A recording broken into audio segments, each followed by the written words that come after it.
خوشبو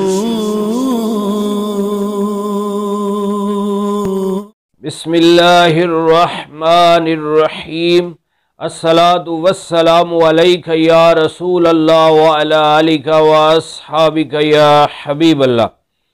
معزز ناظرین و سامعین، رجب شریف میں ہمارے پیارے آقا صلی اللہ علیہ وآلہ وسلم کو اللہ تعالیٰ نے معراج کروایا۔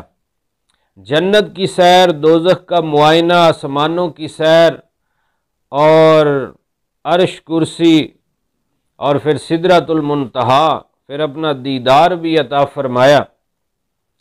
سب سے اولا والا ہمارا نبی، سب سے بالا والا ہمارا نبی، سارے اونچوں سے اونچا سمجھیے جسے، ہے اس اونچے سے اونچا ہمارا نبی۔ ساری کائنات نیچے ہے اور آمنہ کے لال محبوب رب ذوالجلال سب سے اونچے تشریف لے گئے، لامقام اللہ تعالیٰ کا دیدار بھی کیا۔ اور اللہ تعالیٰ نے جو معراج کروایا اس میں بڑی حکمتیں ہیں، جن میں ایک حکمت یہی ہے کہ اللہ تعالیٰ نے نبیوں کو معجزے عطا فرمائے، شان و عظمت عطا فرمائی، کمالات عطا فرمائے، لیکن ہمارے پیارے آقا صلی اللہ علیہ وسلم کو جو سب کو عطا فرمایا وہ پیارے محبوب کو بھی عطا فرما دیا، بلکہ اس سے کئی گنا زیادہ۔ علامہ قاضی یاز مالکی رحمۃ اللہ علیہ شفا میں، علامہ جلال الدین سیوطی شافی رحمۃ اللہ علیہ خصائص کبریٰ میں فرماتے ہیں کہ جتنے بھی نبیوں کو کمالات ملے وہ سارے کے سارے ہمارے آقا صلی اللہ علیہ وسلم کو بھی عطا فرمائے گئے۔ پھر اس کی مثالیں بھی ارشاد فرماتے ہیں، جن سے ہم ایک آج حکمت اور مثال سننے کی سعادت حاصل کرتے ہیں۔ اللہ تعالیٰ نے آدم علیہ نبینا علیہ الصلوۃ والسلام کو فرشتوں سے سجدہ کروایا۔ فرشتوں نے آدم علیہ السلام کو سجدہ کیا۔ اب پیارے حبیب صلی اللہ علیہ وسلم کو یہ کمال کس انداز میں عطا فرمایا گیا کہ آقا علیہ الصلوۃ والسلام کے بارے میں اللہ رب العزت نے فرمایا، ان اللہ و ملائکتہ یصلون علی النبی، اللہ بھی اور اس کے فرشتے بھی درود بھیجتے ہیں نبی کریم صلی اللہ علیہ وسلم کی ذات گرامی پر۔ تو علماء کرام فرماتے ہیں کہ آدم علیہ السلام کو فرشتوں نے سجدہ کیا، وہ صرف ایک بار تھا، اور یہاں فرشتے اور خود خالق کائنات جل جلالہ بھی اپنے محبوب پہ درود بھیج رہا ہے، فرشتے درود بھیج رہے ہیں، اور وہ ایک وقت کے لیے تھا، یہاں ہمیشہ کے لیے ہے۔ آقا علیہ الصلوۃ والسلام پر درود بھیجے جا رہے ہیں، اللہ بھی درود بھیجتا ہے، فرشتے بھی درود بھیجتے ہیں۔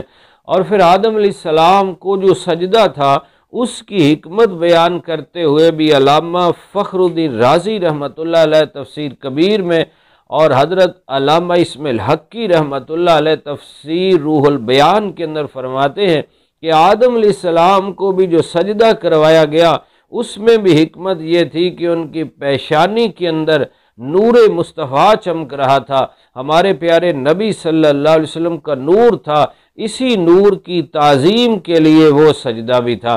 تو اب دیکھیے، ایک تو وہاں بھی سجدہ پیارے مصطفیٰ کے لیے، آپ کے نور مبارک کی تعظیم کے لیے تھا، اور اگر بظاہر بھی دیکھا جائے آدم علیہ السلام کو سجدہ ہے وہ صرف ایک بار ہے، اور یہاں ہمارے آقا صلی اللہ علیہ وسلم کے لیے ہمیشہ ہے کہ اللہ بھی اور فرشتے بھی درود بھیجتے ہیں۔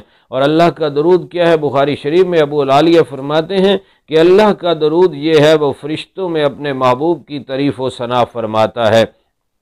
خالق کائنات جل جلالہ جس محبوب پہ درود بھیجے، جن کی شان و عظمت کو بیان کرے، تو پھر ہم کیا بیان کر سکتے ہیں۔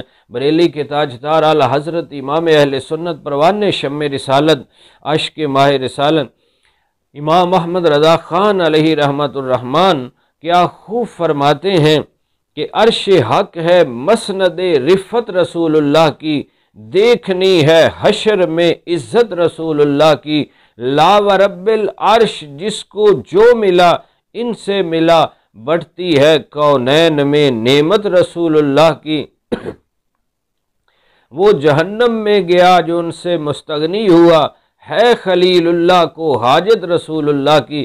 لکھتے چلے گئے، آخر میں فرماتے ہیں اے رضا خود صاحب قرآن ہے مداح حضور، اے رضا خود صاحب قرآن ہے مداح حضور، پھر تجھ سے کب ممکن ہے مدحت رسول اللہ کی۔ اے رضا جب خود خالق کائنات جل جلالہ اپنے محبوب کی تعریف و ثنا فرما رہا ہے، پھر تجھ سے کب ممکن ہے مدحت رسول اللہ کی۔ عرش حق ہے مسند رفت رسول اللہ کی، دیکھنی ہے حشر میں عزت رسول اللہ کی۔